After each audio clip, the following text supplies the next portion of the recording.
Hello friends, എല്ലാ കൂട്ടുകാർക്കും നമ്മുടെ പവിത്രം സീരിയലിന്റെ നാളത്തെ നല്ലൊരു എപ്പിസോഡിന്റെ പ്രൊമോ റിവ്യൂയിലേക്ക് തന്നെ സ്വാഗതം കേട്ടോ. ചാനൽ ആദ്യമായിട്ടാണ് കാണുന്നുണ്ടെങ്കിൽ ഒന്ന് സബ്സ്ക്രൈബ് ചെയ്ത് ലൈക്ക് ചെയ്ത് സപ്പോർട്ട് ചെയ്യണേ. അങ്ങനെ ഇന്നത്തെ എപ്പിസോഡാണെങ്കിൽ നമ്മുടെ വിക്രത്തിന് ഒരു സമാധാനം ഇല്ലാതെ വേദനയും കൂട്ടിക്കൊണ്ട് നമ്മുടെ ഗീവർഗീസിന്റെ വീട്ടിലേക്ക് പോകണം. അപ്പൊ ആ ചേട്ടനോട് പറയുന്നുണ്ട് നടന്ന കാര്യങ്ങളൊക്കെ തന്നെ. അതായത് ഇന്ന് ഇവിടെ ജോയിൻ ചെയ്ത മാനേജർ സന്തോഷ് എന്ന് പറഞ്ഞ മാനേജർ കാരണമാണ്, അയാളും അയാൾ സ്നേഹിക്കുന്ന ശ്രീ എന്ന് പറഞ്ഞ പെൺകുട്ടിയും കാരണമാണ് ഞാനും വേദയും ഒന്നായത്. അന്ന് അമ്പലത്തിൽ വെച്ചിട്ടുണ്ടായിരുന്ന സംഭവങ്ങൾ ഞാൻ ചേട്ടനോട് പറഞ്ഞതാണല്ലോ.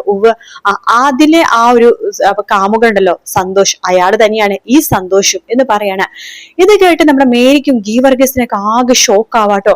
അപ്പൊ അയാൾ തന്നെയാണോ ഇവിടെ വന്നിരിക്കണത്? അതെ.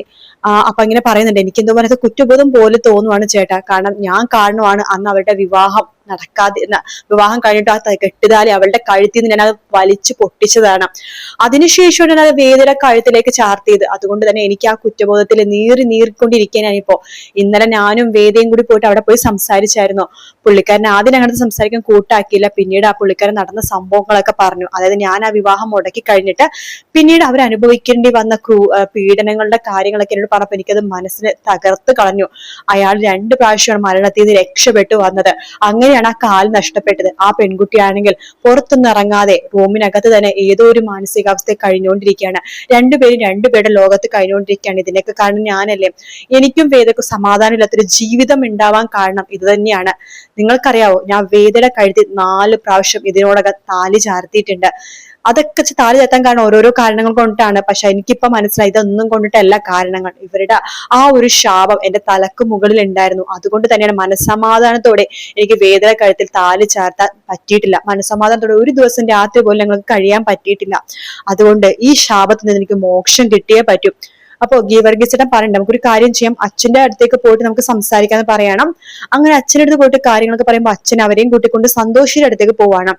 സന്തോഷിന്റെ അടുത്ത് നമ്മുടെ അച്ഛൻ പറയുന്നുണ്ട്, കാര്യങ്ങളൊക്കെ വേദയും വിക്രവും എന്നോട് പറഞ്ഞു, എനിക്ക് എല്ലാ കാര്യങ്ങളും മനസ്സിലായി. ഇനിയിപ്പോ വിക്രത്തിന്റെ തീരുമാനം എന്താ വെച്ചാൽ വിക്രം പറയാന്ന് പറയുമ്പോ വിക്രം പറയണ്ട, എനിക്ക് ആകെ ഒരു തീരുമാനമേ ഉള്ളൂ. ഞാൻ കാരണമാണ് സന്തോഷും ശ്രീയും അകന്ന് ജീവിക്കുന്നത്. അതുകൊണ്ട് തന്നെ എന്റെ ഉത്തരവാദിത്തമാണ് അവരെ ഒന്നാക്കി കൊടുക്കുക എന്നുള്ളത്. ഇത് എന്റെ പ്രായശ്ചിത്തമായിട്ടോ പശ്ചാത്താപമായിട്ടോ എന്തായിട്ട് കണ്ടാലും കുഴപ്പമില്ല. പക്ഷെ ഞാൻ ചെയ്യാൻ പോണത് എന്റെ കൂടപ്പിറപ്പിനെ പോലെ ഞാനിപ്പോ നിങ്ങളെ കാണുന്നത്, നിങ്ങളുടെ കുടുംബം തകർന്നത് ഞാൻ കാരണമാണ്. എന്നിട്ട് ഞാൻ എനിക്കൊരു കുടുംബം ഉണ്ടാക്കി. അത് പക്ഷെ മനസ്സമാത്രം നമുക്ക് ജീവിക്കാൻ പറ്റിയിട്ടില്ല കേട്ടോ സന്തോഷ് എന്ന് വിക്രം പറയുന്നുണ്ട്. വേദന കഴുത്തി താലി ചേർത്തിട്ട് ഇത്രയും നാളായി, 1 വർഷത്തിന് അടുത്താവാനായി. ഇതുവരെയായിട്ട് ഞാനും വേദയും സമാധാനം സന്തോഷവും എന്താന്ന് അറിഞ്ഞിട്ടില്ല. ഇവൾ അനുഭവിക്കാത്ത ഒന്നുമില്ല എന്നെ വിവാഹം കഴിച്ചുകൊണ്ട്. ഇവളുടെ കഴുത്തി താലി സമാധാനത്തിലേക്ക് ചാർത്താനും സാധിച്ചിട്ടില്ല. കുടുംബത്തിലും പ്രശ്നങ്ങൾ, എല്ലാം പ്രശ്നങ്ങൾ തന്നെ. പക്ഷെ അതിനേക്ക് മൂല കാരണം ഇതാണെന്ന് എനിക്ക് മനസ്സിലായി. നിങ്ങൾ രണ്ടുപേരും ഒന്നാക്കിയാൽ മാത്രമേ എനിക്കിനി സമാധാനം കിട്ടുള്ളൂ.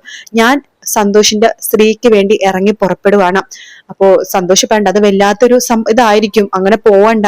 അവളുടെ വീട്ടുകാർ നിങ്ങൾ വിചാരിക്കുന്ന പോലെ ആൾക്കാരല്ല എന്ന് പറയുമ്പോ അതൊക്കെ ഞാൻ നോക്കിക്കോളാം. ഇത് ഞാൻ തരുന്ന വാക്കാണ്. എത്രയും പെട്ടെന്ന് സ്ത്രീയെ ഞാൻ ഇവിടെ എത്തിക്കും, സന്തോഷിന്റെ കൈകളിൽ ഏൽപ്പിക്കും. അതിനുശേഷം നമ്മൾ ഇവിടെ വെച്ചിട്ട്, ഇവിടത്തെ അമ്പലത്തിൽ വെച്ചിട്ട് നിങ്ങളുടെ വിവാഹം ഞാനും വേദയും ഇവിടുത്തെ ആൾക്കാരും കൂട്ടി നടത്തി തരും. എന്നിട്ട് ഇവിടെ തന്നെ നിങ്ങൾക്ക് പാർക്കാനുള്ള ഏർപ്പാടൊക്കെ തയ്യാറാക്കും. ഞങ്ങൾ എല്ലാവരും സപ്പോർട്ടായിട്ടുണ്ടെന്ന് പറയുമ്പോൾ സന്തോഷിനും സന്തോഷമാവുന്നുണ്ട്. കാരണം ഇത്രയും പേര് കൂടെ ഉണ്ടല്ലോ, ഇത്ര നാൾ ഒറ്റക്കാണ് പൊരുതിയത്. ഇപ്പൊ ഇത്രയും പേരുണ്ട്. ഇപ്പൊ അത്ര വിക്രത്തിനെ പോലെ ധൈര്യശാലിയുള്ള ഒരാള് മുൻപിലുണ്ട്. അതുകൊണ്ട് തന്നെ സന്തോഷിനും സന്തോഷമാവാണ്. അങ്ങനെ നമ്മുടെ സന്തോഷ് പറഞ്ഞു കൊടുക്കേണ്ടത് എവിടെയാണ് ശ്രീയുടെ വീടെന്ന്. അപ്പൊ അവിടേക്ക് ഇറങ്ങി പുറപ്പെടുവാണ് നമ്മുടെ വിക്രം. ആ പോകുന്ന വഴിക്കൊക്കെ വിക്രത്തിന് ഒരുപാട് ബുദ്ധിമുട്ടും കാര്യങ്ങളൊക്കെ ഉണ്ടാവാറുണ്ട്. അപ്പൊ ശ്രീയുടെ വീട്ടുകാർ എന്താണെന്നോ ഏതാണെന്നോ നമ്മുടെ വിക്രത്തിന് അറിയില്ല. പക്ഷെ ഒരു കാര്യമുണ്ട്, നമ്മുടെ വിക്രത്തിന്റെ പരിചുളാരമാണ് ശ്രീ. എനിക്ക് തോന്നുന്നത് ആ പുള്ളിക്കാരുണ്ടല്ലോ, വിക്രത്തിന്റെ ആ ഒരു നേതാവായിട്ട് പഠിക്കുന്ന എന്താണ് ശ്രീനിവാസൻ, ഇയാൾക്ക് 2 പെമ്പിള്ളേരുണ്ടെന്ന് പറയുന്നുണ്ടല്ലോ. അതിലേതെങ്കിലും പെൺകുട്ടിയാണ് ഈ ശ്രീ എന്ന് നോക്കിക്കണ്ടെന്നെ അറിയാം. അപ്പൊ എനിക്ക് തോന്നുന്നത് വിക്രത്തിന്റെ പരിചുള്ള ആരുടെയോ മോളാണ് കേട്ടോ അത്. നിങ്ങൾക്ക് എന്താ തോന്നുന്നുണ്ടോ താഴെ കമന്റ് ചെയ്യണേ. എന്തായാലും ഇന്നത്തെ എപ്പിസോഡ് ഡിലേ ആണ്. കാരണം ഇത്രയും സർപ്രൈസ് ഉള്ളൊരു ഭാഗമല്ലേ ഇനി അങ്ങോട്ട് വന്നുകൊണ്ടിരിക്കുന്നത്.